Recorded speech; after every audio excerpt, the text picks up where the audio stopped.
Hi, everybody.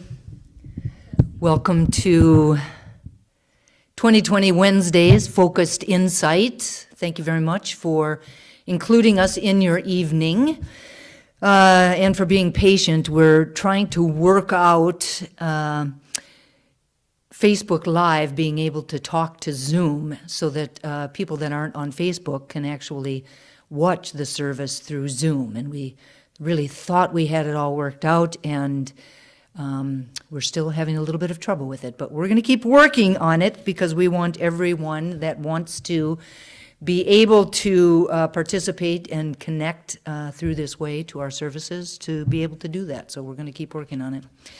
Anyway, tonight we continue with our conversation around Wild Mercy by Mirabai Starr, Living the Fierce and Tender Wisdom of the Women Mystics. And the awesome Ruth Pulley is in the house again tonight. Woohoo! So I just invite everyone throughout the evening to participate in the event, in the service, that we will be doing a meditation, we will be doing some journaling, we will light some candles from afar, there will be prayer, there will be some sharing if you share through the chat boxes, but it can be an experience that you can have all together independently in your own homes, but to feel like you are participating in spiritual practice with each other. So I just invite you to participate as fully as you feel up to. So we'll begin with prayer, speaking about prayer. And just, I invite you to close your outer eyes, to allow yourself to be still, to quiet your mind, to open your heart, and to expand your awareness of the power and presence of the divine that is within you and surrounding you. I know that this divine presence is the very essence of love, of joy, of peace, of creativity, of abundance, and of freedom. I know that I am one with it, created by it, out of itself. I am a hologram of its presence. And just as I know that this is true for me, I know that it is true for each and every person watching this evening, each and every person on the planet. And it is from that place of unity that I bless our time together, knowing that it is good and very, very good, even as it is just beginning. I bless Ruth and Mirabai Starr for their wisdom and for allowing their small selves to be left at the door and to allow the wisdom of God to flow through and as them. I bless Heather and my own self for being here and running all of the different AV pieces.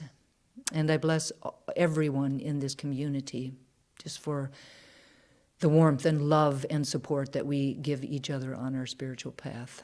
And so for all of the blessings of this evening, I am grateful. We anchor this together by saying, and so it is. So we begin with a video.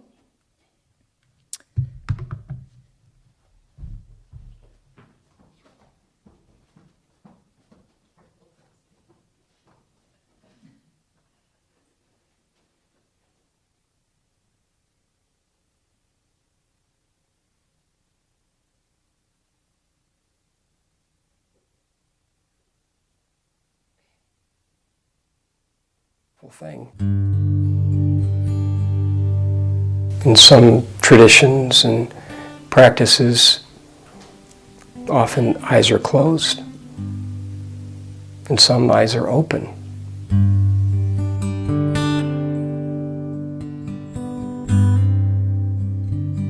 It happens in nature. It happens with people. It happens in solitude.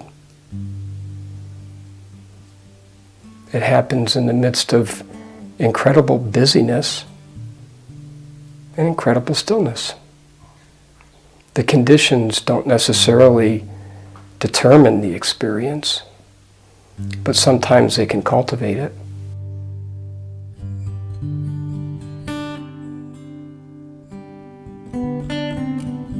It's very personal. It's unique to every human being.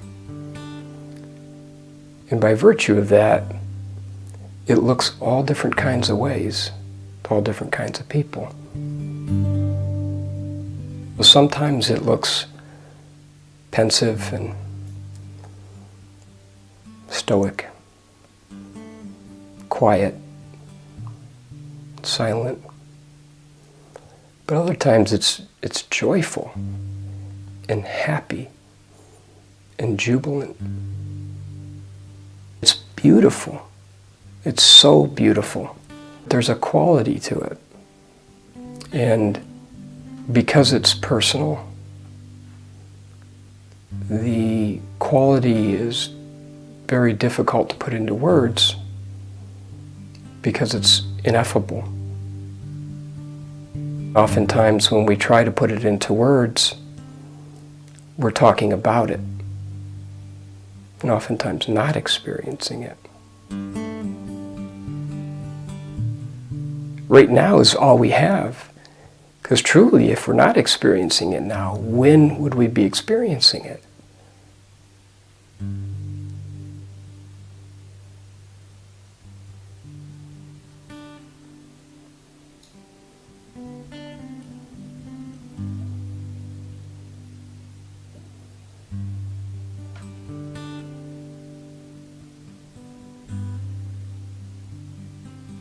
It changes the experience. It enables something that maybe wouldn't have been possible otherwise.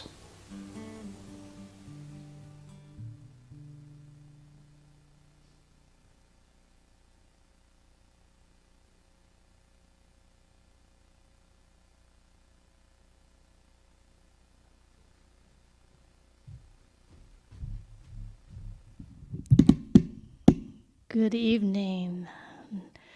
So grateful for this evening, for this opportunity to once again dive into this amazing book by Mirabai Starr, The Wild Mercy. And so tonight, I really felt called to really talk about one of the aspects of her book about the contemplative life.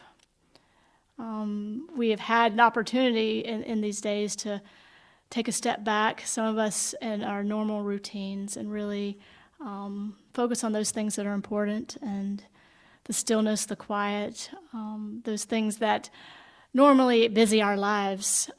Right now we're called to a different sort of being. And so I just would like to talk about that tonight, cultivating this contemplative life.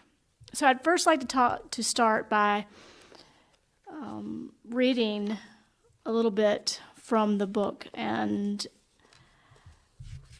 because I couldn't say it any better than she does. And so I think that we would all benefit from hearing it from her words. And when she speaks about the contemplative life, she says, "Contemplative life flows in a circular pattern. All provokes introspection, which invokes all. Maybe you're making dinner and you step outside to snip chives from the kitchen garden just as the harvest moon is rising over the eastern slopes. She is full and golden, like one of those pregnant women who radiate from within. Suddenly you cannot bear the beauty. Scissors suspended in your hand, tears pooling at the corners of your eyes, you nearly quit breathing. Your gaze softens and the edges of your individual identity fade. You're absorbed into the heart of the moon. It feels natural, and there is no other place you'd rather be. But the onions are burning, and so you turn away and cut the herbs and go back inside. You resume stirring the sauce and setting the table. This is not the first time that you've disappeared into something beautiful. You've experienced the unfettering of the subject-object distinction while holding your daughter's hand as she labored to give birth to your grandson. Or when you've curled up in bed with a dying friend and saying the Hebrew prayer for a peaceful sleep. While yielding to your lover's lips, you have lost yourself in heartbreak, then lost the desire to ever regain yourself, then lost your fear of death. You long ago relinquished your need for cosmic order and personal control. You welcome unknowingness. Which is why seemingly ordinary moments like moonrises and lovemaking undo you. The veil has been pulled back. Everything feels inexhaustibly holy. This is not what they taught you in the church of your childhood. Your soul has been formed in the forge of life's losses, galvanized in the crucible of community, fertilized by the rain of relationship, blessed by your intimacy with Mother Earth. You have glimpsed the face of the divine where you least expected it. And this is why you cultivate a contemplative practice. The more you intentionally turn inward, the more available the sacred becomes. When you sit in silence and turn your gaze towards the holy mystery you once called God, the mystery follows you back out into the world. When you walk with a purposeful focus on breath and birdsong, your breathing and the twitter of the chickadee reveal themselves as a miracle. When you eat your burrito mindfully, gratitude for every step that led to this perfect combination of beans and cheese and tortilla. From grain and sunlight to rain and migrant labor, fills your heart and renders you even more inclined to be grateful. So you sit down to meditate, not only because it helps you find rest in the arms of the formless, beloved, but also because it increases your chances of being stunned by beauty when you get back up.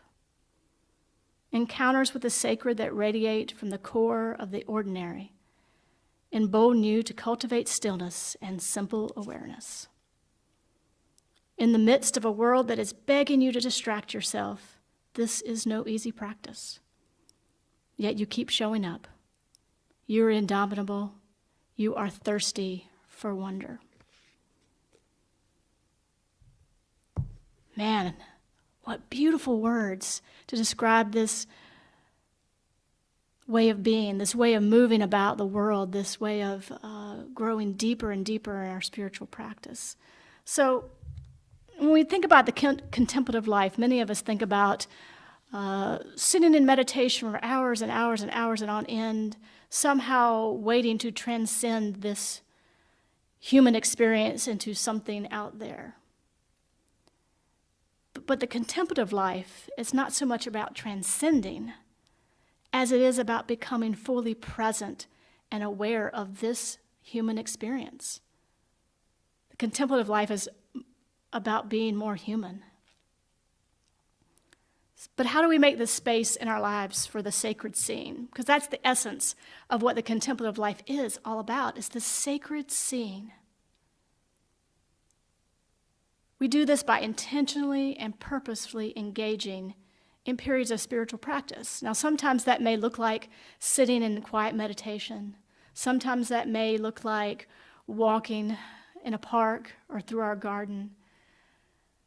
Sometimes that may look like sharing coffee with a friend. Whether it's in stillness or engagement with others, it's this deliberate way that we move about the world. It's this deliberate way that we open our eyes to see the true, the good, and the beautiful, all that surrounds us. We become more easily able to recognize that there's love in all we see when we are able to quiet ourselves and quiet our minds. So the goal is not to rise above this human experience, however much we want to, but instead to fully live, to fully embody this experience in all its complexities and all its sorrows and all its joys, all its triumphs, all its beauty, all its wonder. And that's what the feminine energy is all about, and that's what we've been talking about. The feminine energy is about incarnation, it's about embodiment. It's in this realm of form and creation. It is in this form that we are the divine discovering and expressing themselves. This past weekend, I did my own kind of spiritual retreat where I did some readings and some walking meditation, and I listened to a Dharma talk by Tara Brach, and she talked about this idea of we are the divine discovering itself. This human experience is the divine discovering and expressing himself. And that just struck me in a way that it had never struck me before. I know we talk a lot about that we are divine emanations of the one, individualized expressions of the one. But this way of saying that the divine discovering itself, it just, for me, gave this whole new way of feeling that spirit, feeling that power within. So by understanding that we are the divine, discovering and creating and expressing itself, it is in that our mind and our body and our soul are able to reach out and touch that we so much long and yearn for, and that is this understanding of absolute love. So when we become more aware, when we become more contemplative about how we move about the world, we're more able to see the rise of the awareness and waken to this understanding that we are one, that we are emanating and discovering this source of love which is within us. And one of the great kind of superpowers of feminine mystics is the Teresa of Avila.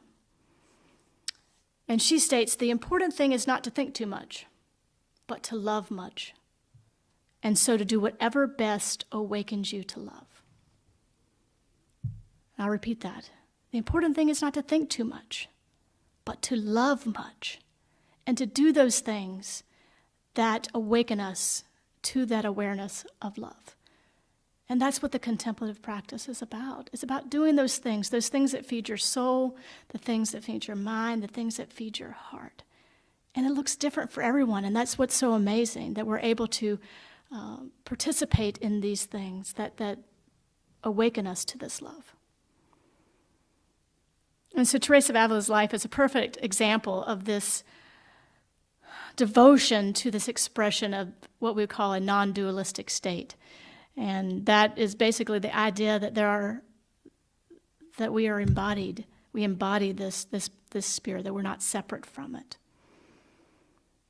And so, expressing this presence of the divine feminine, she sought to live a life completely merged with God or with spirit.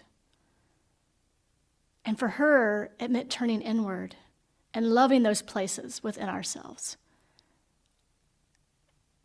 Those places within the center of our own being, because that's where our spirit resides, at the center. And we do that by continuing to be mindful, continuing to be present, continuing to pay attention to the things around us. So Teresa compared the contemplative life to cultivating a garden. And I think all of spiritual life, it always goes back to this garden metaphor, which I think is so beautiful and so appropriate, because it's something that we can see and it's something that we experience. And so in her work, Veda, she talked about 4 waters of prayer. And this is how this contemplative garden, this spiritual garden is watered. So it happens 4 ways. First water of prayer is kind of labor intensive. We take this bucket, we dip it down, this is metaphorically, we dip it down into the well, we get the water up, we pull it off the well handle, and we drag it to the garden, and it's sloshing, and half of it goes out and half of it stays in, and we get to the garden and we dump it on the seeds, and we just beg for them to germinate, just begging for them to multiply and to produce something. And this is, she likened into this intentional kind of contemplative practice, this kind of focused on, I'm going to meditate, and I'm going to do this, and I'm going to transcend all of this. You know, sometimes when we get that where we kind of really try really, really hard to be spiritual, and we're in the right direction, but oftentimes we miss the mark. So that's the first water of prayer. So the second that she describes still takes some effort, but not as much, but it has some support to it. So we crank this water wheel, and so the water's channeled from the source through this aqueduct, and it goes a long ways, and it goes through this spout, and then it goes into the vessel that we have. And so as the water's traveling, it's splashing around, it's kind of noisy, and it gets into the spout and gets into the bucket, and so we take it, and then we can and then the garden is watered. And so this is kind of like those moments of meditation where we're in it. We're focused, we're there, and then we're out. And then we have a moment of insight, and then we're out. We're still on the right path, but it still takes some effort. So the third type of water that she talks about is more direct. So kind of like through an arrangement of like ditches, and then there's a wooden gate, and we lift the gate, and the water goes through the ditches, and then it kind of nourishes the tender plants as it goes. And so she equates this to those moments where we're beginning to be able to rest in these deepening states of quiet. We're able to understand the flow because we have been, we're opening to this way of being. We're opening to this way of seeing the world. So the fourth water of prayer, and according to her, by far the most effective, is rain. Because rain is grace. It is a gift from Spirit, it's a gift from the universe. And all we have to do is be open to receive it. We don't have to schlep the water from the well to the plants. We just have to receive it. We just have to be open. And in receiving, we remember that we're already one with the one. We're already the vessel of which the eternal is discovering itself and living itself. So the call of the contemplative life is not to sequester ourselves in such a way that we don't experience this human realm. The purpose of the contemplative life is to be oh so aware of everything around us. Every person, every flower, every tree, every interaction, every blessing, every sorrow, every joy. To understand that all of life, everything that we experience, is the divine expressing itself and discovering itself through us. And so the more that we seek those things that make us more and more aware of who we truly are, those are the things that will awaken us to the deepening of this contemplative life. And it looks different for everyone. That's what's so amazing, that we're all different. So I invite you this week, in the midst of the swirl that we maybe see on TV, or we may be feeling the energy of other people, just to take that time. Those things that really bring joy to your soul, those things that really bring the awareness of love and who you are. To practice those things, to mindfully interact with others in ways that demonstrate the love that we are. So as we go into this time of meditation, and as you close your eyes and in this moment sink into the awareness of where you are, maybe where you're sitting, maybe the sounds that are around you. To become keenly aware that this is all part of our experience. It's all part of life.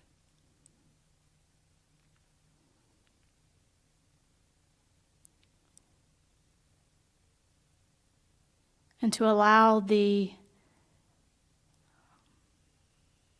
voice that resides within to speak to you and to listen to what it needs in this moment.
Thank you.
So I invite you, wherever you may be, to bring your awareness gently back into whatever space you may be in. And so this will give you a few moments in this time to whatever thoughts or whatever insights may have come up during your meditation. For me, it's always, I like to write things down because I'll forget them. So just give you a few moments to maybe jot down some thoughts or ideas or some awarenesses that came to you during your meditation. So we'll give you just a few moments for that.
So now's the time that I miss the most when people aren't here in the room. It's this time for sharing.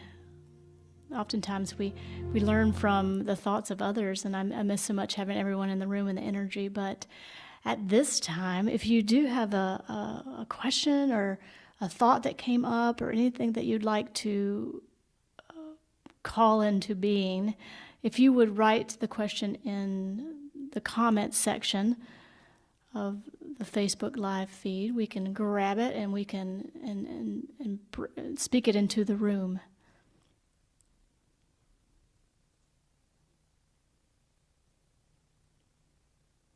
And my lovely ladies in the back will transmit the questions or comments to me.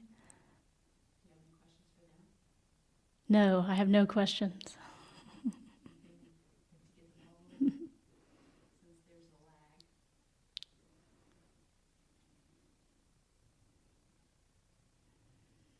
All right. Well, in this moment,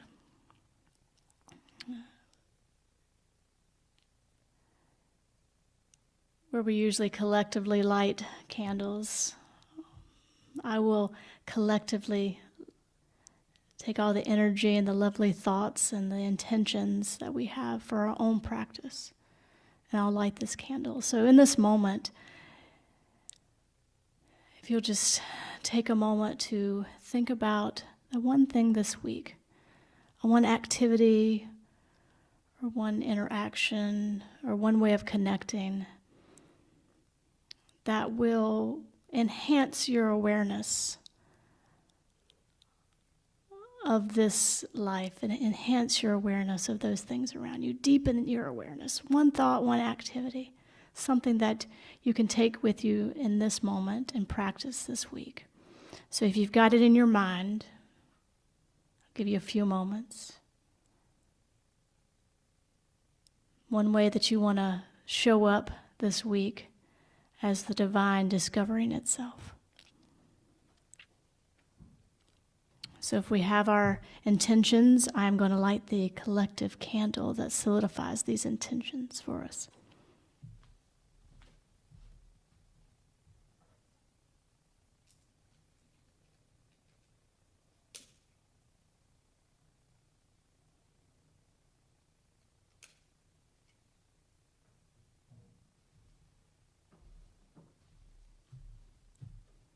So take in your mind those thoughts, those intentions, and just turn within one moment.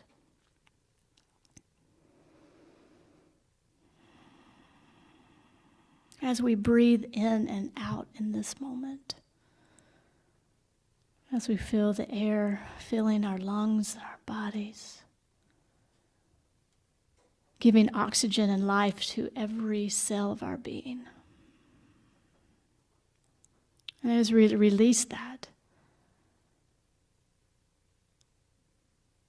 we're aware that that which allows us to breathe in and breathe out is all there is. That one power, that one animating force, and it is everywhere. The same life that breathes me, it's the same life that breathes you. It's the same life that gives purpose and action to all that we see. And so we know that we are not separate from it. We know that we are the embodiment of it.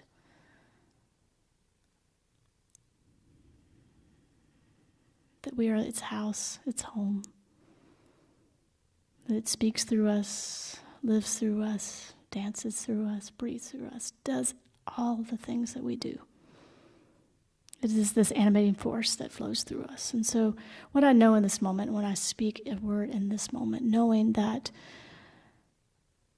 those things that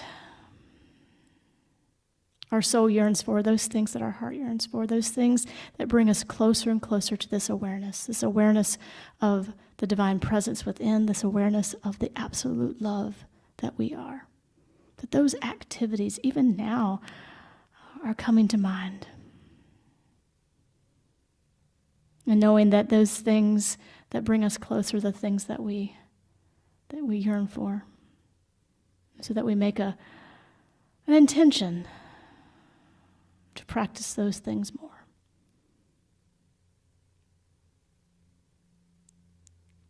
To take those times of quiet reflection, to listen to our heart, to listen to those still small voice within us.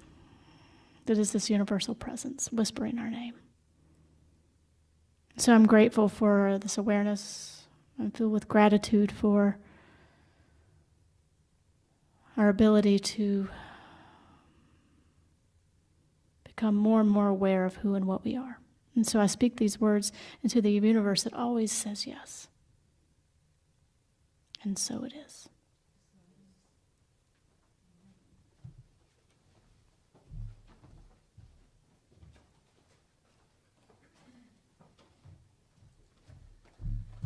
Thank you very much, Ruth. Lovely. Very lovely. Got lots of nice comments about the meditation. It's, I think, really wonderful at this time to be able to get centered and to do that with each other, I think is really marvelous. So it is now time for our conscious giving. And so I just invite everyone to just take a moment to be grateful, to really be grateful for just how truly abundant, how truly prosperous we are. And to know that as we are willing to share of some of that prosperity, that we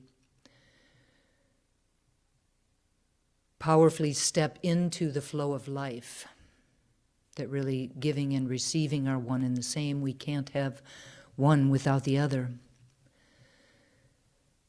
And so I know these gifts, however big or small, allow this community to continue to do what we do, to continue to offer the resources and tools for personal transformation and the community to do them with. Please repeat after me. I'm grateful for all that I receive. I'm grateful for all that I receive. And I am grateful for all that I may give. And I'm grateful for all that I may give. So as you can see on the screen, you can use text to tithe. You can tithe through our website, any of those, or send a check to the center. Any of those methods work. And again, we are very grateful for all of your gifts. Thank you so very, very much. It is now time for a couple of announcements. Again, our outreach committee has been celebrating the 50th anniversary of Earth Day. And in doing that, we have been sponsoring a donation drive for the Cary Downtown Farmers Market. To assist with their child-oriented, hands-on educational activities each week, we're asking members to donate such things as large and small paper plates, large plastic bottles, smaller plastic bottles of all different sizes and shapes, toilet paper, empty toilet paper rolls, so things like that. And if you have some of those things and you would like to donate them, if you were to contact either Heather or myself, we could arrange a drop-off, drive-by for you so that you could do that, and we could accept those gifts and put them into the barrels on your behalf. So, and if you don't have time to shop, you can go on to the website, I believe, and to make a donation, and the outreach committee will shop for you. So thank you very much for that. They've also had, we have canceled, or actually postponed until a later date. We will let you know when that will be. And that was the special youth-oriented initiative of turning T-shirts into reusable bags so that we can replace the plastic bags that we're now using at the supermarket. So we will let you know when that event will occur at a later time when we're able to do that. Both the SUM conversation around religious diversity and the TCSL leadership trainings have been postponed. New dates will be announced as they are finalized. The combined Transformational Breath and Miracles Are You event has also been canceled. And the last announcement is to remind you that after the service on Sunday, to please join us on Zoom for a town hall meeting in which Ruth Pulley and I will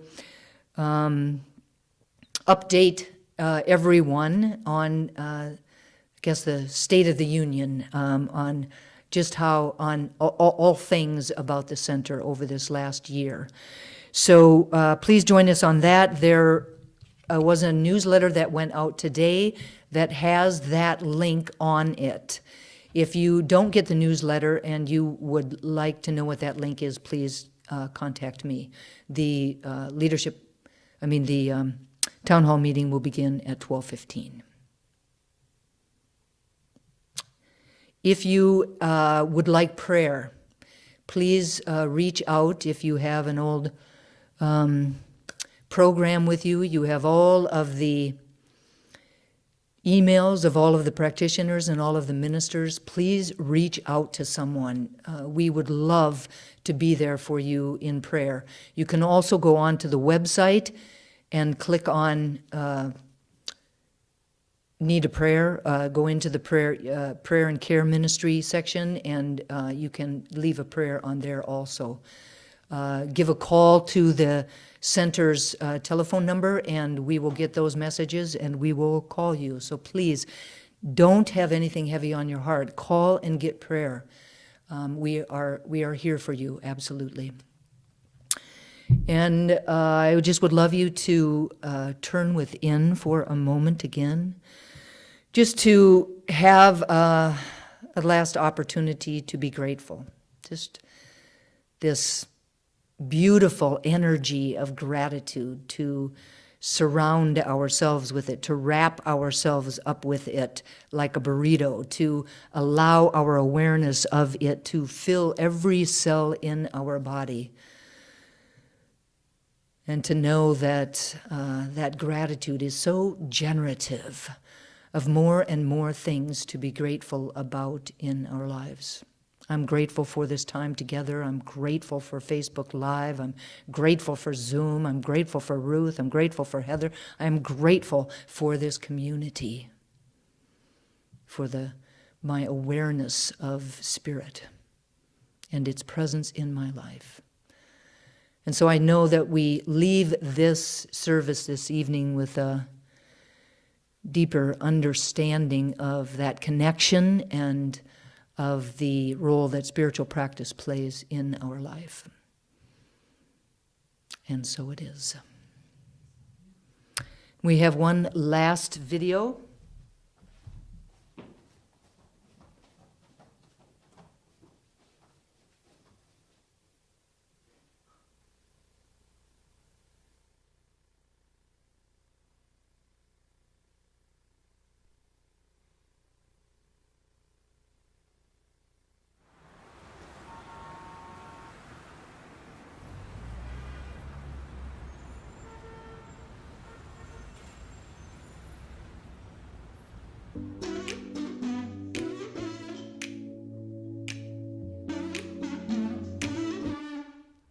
I'm captivated, I say it, I'm on a whole new intrigue. My space invaded, upgraded, I hear you talking to me. It's in the boom of the thunder, it's in the cool of the rain. And I'll say, I don't ever wanna get away. Tonight is beautiful, it's got my mind on you.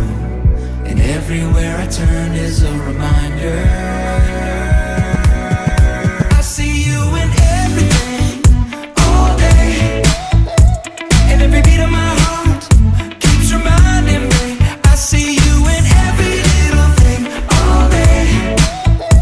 No matter where I go, I know your love is finding me. I see you in everything. You're all up in everything. My soul's awakened, I'm taken by all the beauty you bring. You got it blaring, I'm staring, love watching you do your thing. There's no mistaking your style, no mistaking your touch. I see the grin, I see the subtle of your love. Lord, I see you in everything, all day.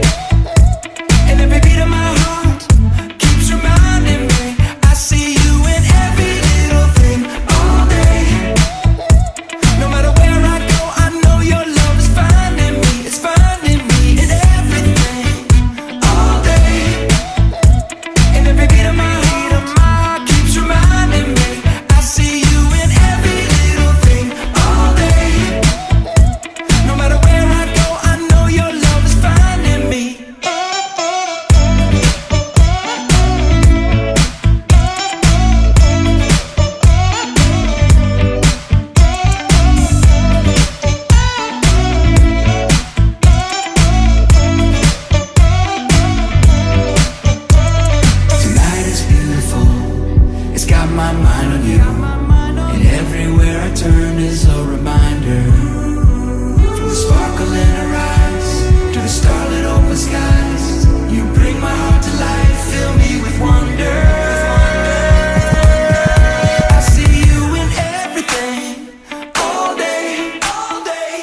And every beat of my heart keeps reminding me I see you in every little thing all day, all day. No matter where I go, I know your love is finding me. I see you in everything. You're all up in everything. I see you in everything. You're all up in everything. Oh, I can see your love in everything. And that's why you'll always be my everything. Yeah, I can see your love in everything. And that's why you'll always be my everything. Thank you all for being here, for joining us this evening. Have a great evening. I love you.